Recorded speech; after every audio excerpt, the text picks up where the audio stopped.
I suppose I need to go back earlier and look at the whole module of the parish councils, and I would have been a great advocate of parish councils and still am, based on how effective they are in relation to how they are put together, how they're selected and what their workload is.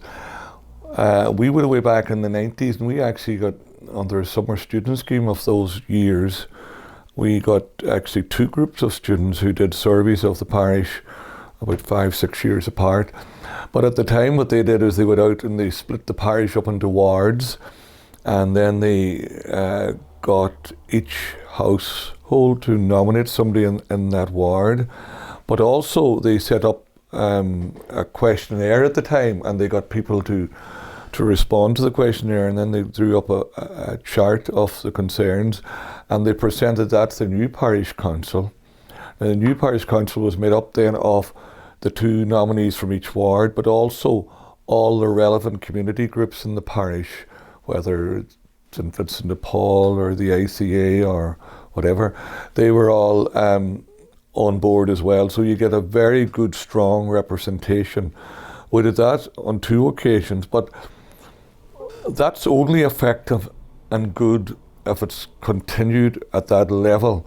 If that level falls apart and suddenly it only becomes a selected few who are the members on the parish council, or it becomes a talking shop or a crying shop where people come in to complain about their gripes, personal gripes, then the parish council becomes ineffective. And we've seen that right around the county. We've seen concerns and why objections and planning rejections to various projects happened is because she gave a voice to, while everybody's quite entitled to object anything, you don't want to give a platform for irregular objection, unsubstantiated objection, and that's what tends to happen. But anyway, moving on, in our situation is, as the years went by, then we found in order to further develop the whole culture and the culture ethos and maintain the craft that was so relevant to this area, we looked at forming a community group.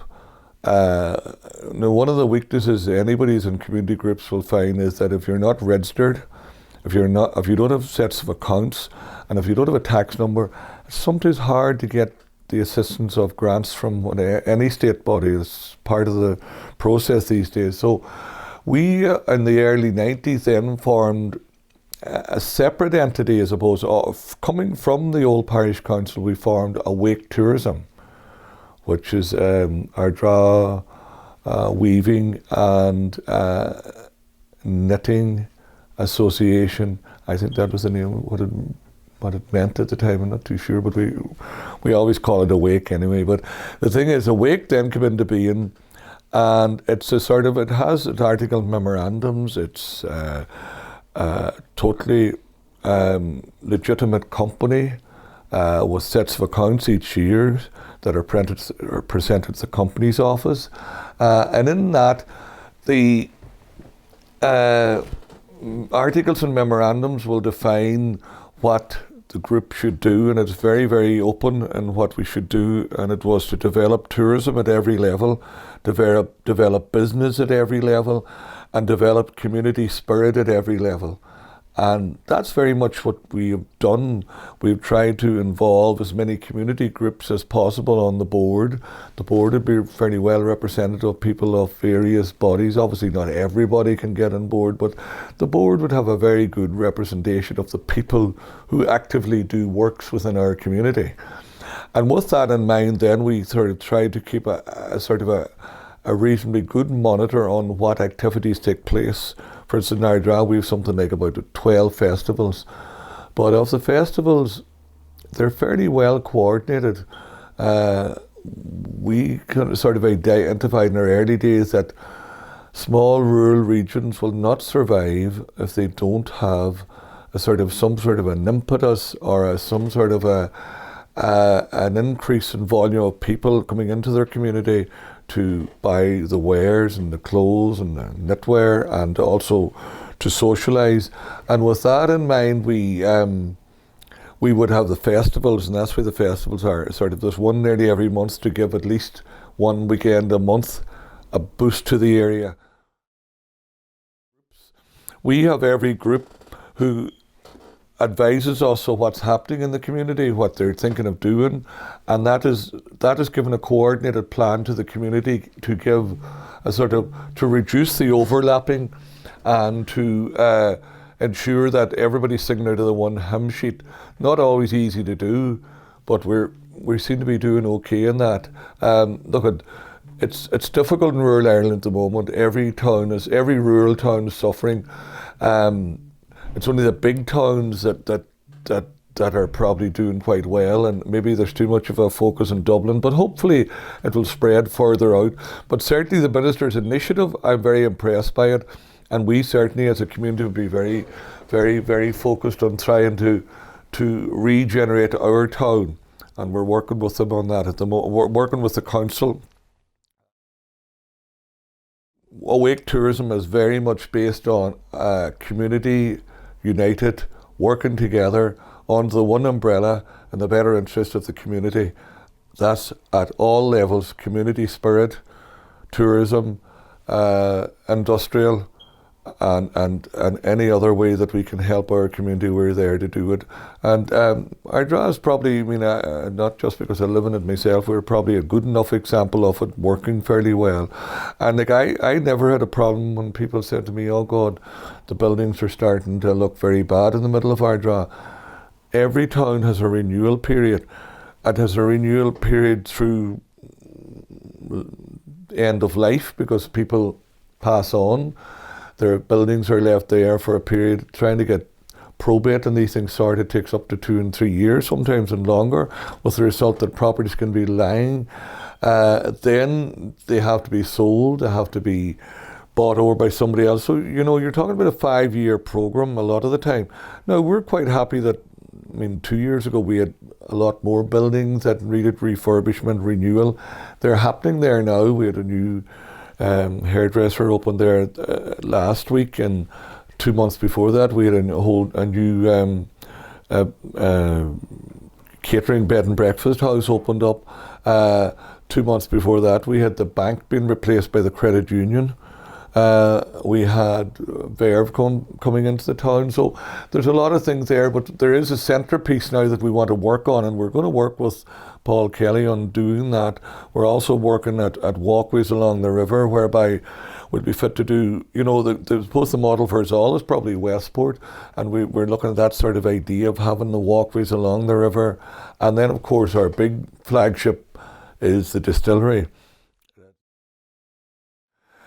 The distillery will create 40 jobs, but it's just not that. It's just what it'll do for the well-being and the psychological boost it'll give, feel-good factor.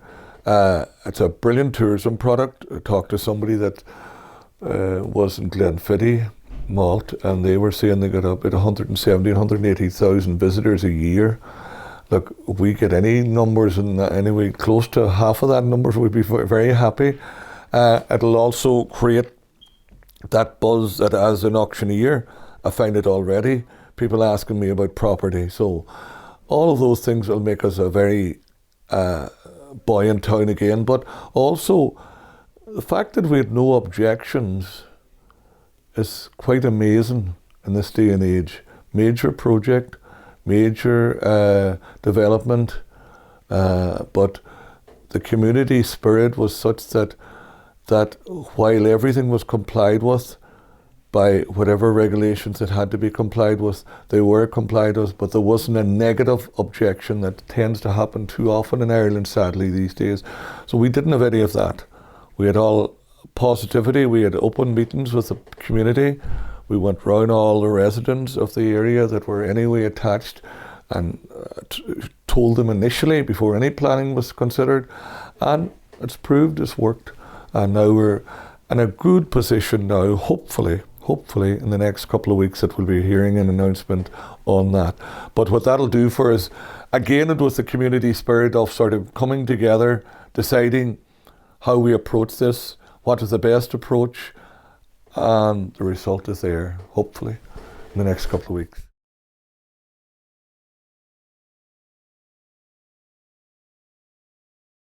We started off in January, and it was very funny. Our chairman at the time with Anthony Malloy, who was the All-Ireland winning captain of 1992. He's also now our local county councillor since last Friday. But he always said that people got sort of depressed in January of the year, so he decided that January was a good time to do something, but not really at the early part of it because people had no money. So we decided in the last week in January having a country and western festival. Now, at a time it was the new idea, country and western jiving wasn't happening that much in the early 2000s, but I mean we had fantastic years with this. So we brought huge numbers into our town for the last week in January. Then in February we always tried to do something around Valentine. In March we always had St. Patrick's Day, and we have a walking festival, a very, very well recognised walking festival. And then we had the parades on St. Patrick's Day. Well, we never did it on St. Patrick's Day, we always did it on the closest Sunday. And there was a logic in that as well, because everybody went to the big towns again for St. Patrick's, but we got very good results out of the days that they weren't there. Then we went for Easter was always a good time in April. In May we had the Cup of Tea Festival, which is a traditional Irish music festival, probably one of the most successful of its type in Ireland. And then in June we had one where we had a lot of non-nationals coming into the area working in the bakery, and to try and integrate them on the basis that we felt that Irish, maybe long ago going abroad, were never very well made welcome.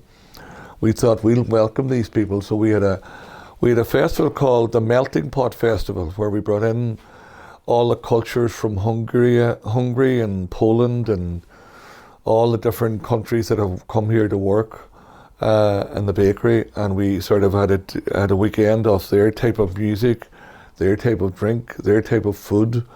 Worked very effectively for a number. We ran it for 10 years. Now, it came to an end 2 years ago, mainly because of the people running it had moved on. The bakery people have integrated very well into our community. They're playing Gaelic football, they're playing music, they're in score, they're doing all the things that are part of our community. So it served its purpose. Now we call it a Summer Lights Festival. We replaced it with that, and that's one that sort of looks at baking and the whole theme, Breezy Willow's idea about baking bread for priests. We're doing something like that. Breezy's not involved this year, but last year very much she did the baking bread for peace. But it's focused on people's ability, the young people's ability to cook. Maybe it was a sort of a modern theme with the old traditions. So we have a competition running there on the Saturday, and was very successful. And then we had an oyster day where we cooked the oysters, and because we have a lot of oysters in this area and that type of fish, seafood type of idea. Then that's June. July always felt should look after itself with visitors, but in saying that, we now developed a bluegrass festival in the middle of July. August is the Show Day in Ardra, which is a big event in Ardra, the traditional big event, one of the biggest shows in the country. And then September we had the Johnny Doherty weekend, which was a weekend of traditional type music, but bringing in the big names like we had Cherry the Lady and Alton and people like that would come for that weekend. Very much based with the Scottish Bank Holiday weekend, so the Scottish people came in very big numbers to that one. October then we had Halloween, and November we had the matchmaking, and Christmas came in December. So that was our year. Now the main focus of that is that we never tried to, seldom overlapped. The people who came to the country and western had no interest in traditional music or in walking or in cooking or in blues music, so we had allowed a different type of people to come all the time, which was not coming out of the one pool. And that's very effective, a lot more effective than people would realise. Even people in this town don't appreciate how significant that is, because that gives, but it also does things like people who came to festivals in January would say, God, I'd like to come back there in the summer and we get a massive result of that in the summertime.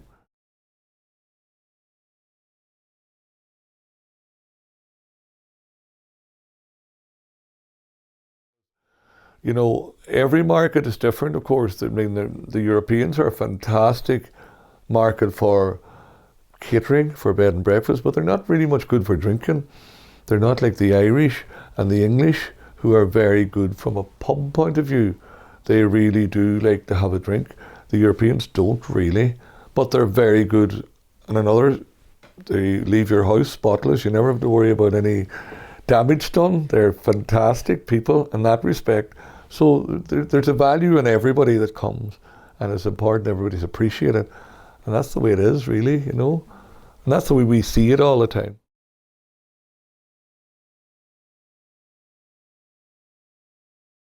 Yeah, well, we'd have representation, but we also would, I suppose, our business, our traders meetings, which are sort of nearly every month, analyses a lot of the things that are going on in the area, and everybody's welcome to them. So if somebody has other issues that they think is coming up, they bring it to the attention there as well. So there's always a sort of a good communication here, and we're lucky that people will always bring it to you. I suppose that I'm a sort of focal point, and that's probably a factor as well, that people have access to me at all times. And I have good communications with the whatever authority we're working with, whether it's the Donegal County Council or whether it's DLDC or whether it's a department. I would have good enough communication over the years, built over the years, that probably helps a bit as well.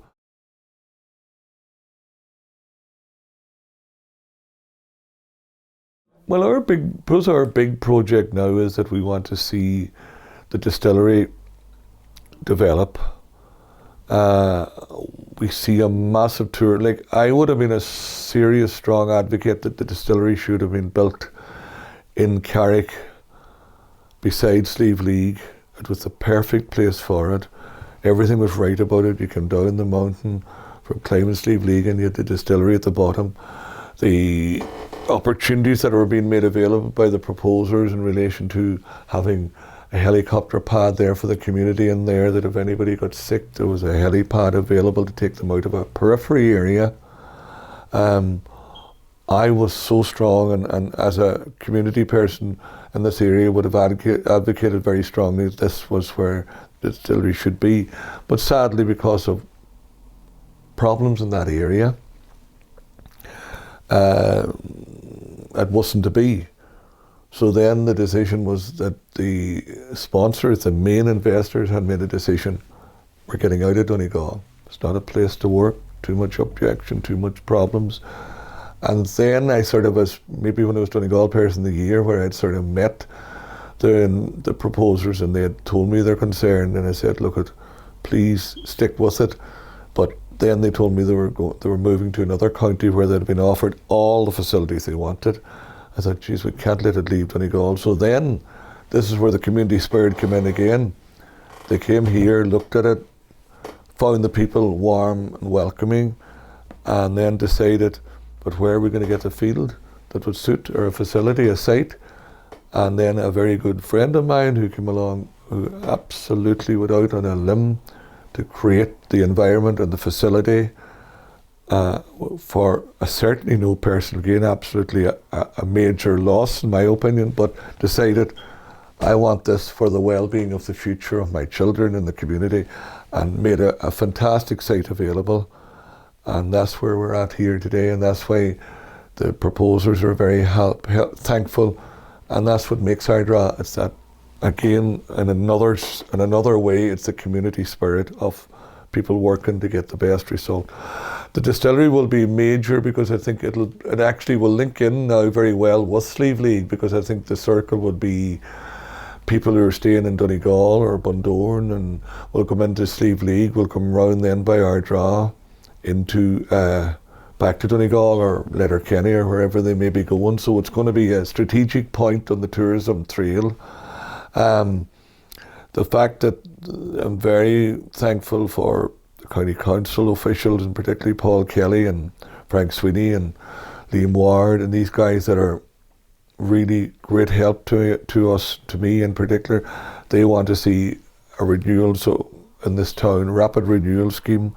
We have to apply for it. We may not get it, but we will prepare the environment, and we'll prepare everything we can and present it as best we can.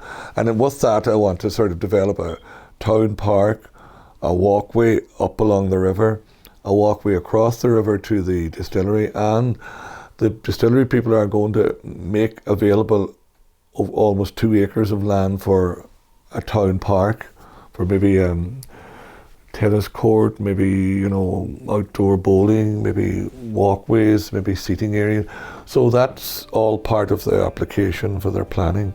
So that would be a great achievement. And then if we could get all the town centre buildings regenerated and bring people back into it, that would be our plan. And that would be, when we'd have that done, I would be retiring. So that's it.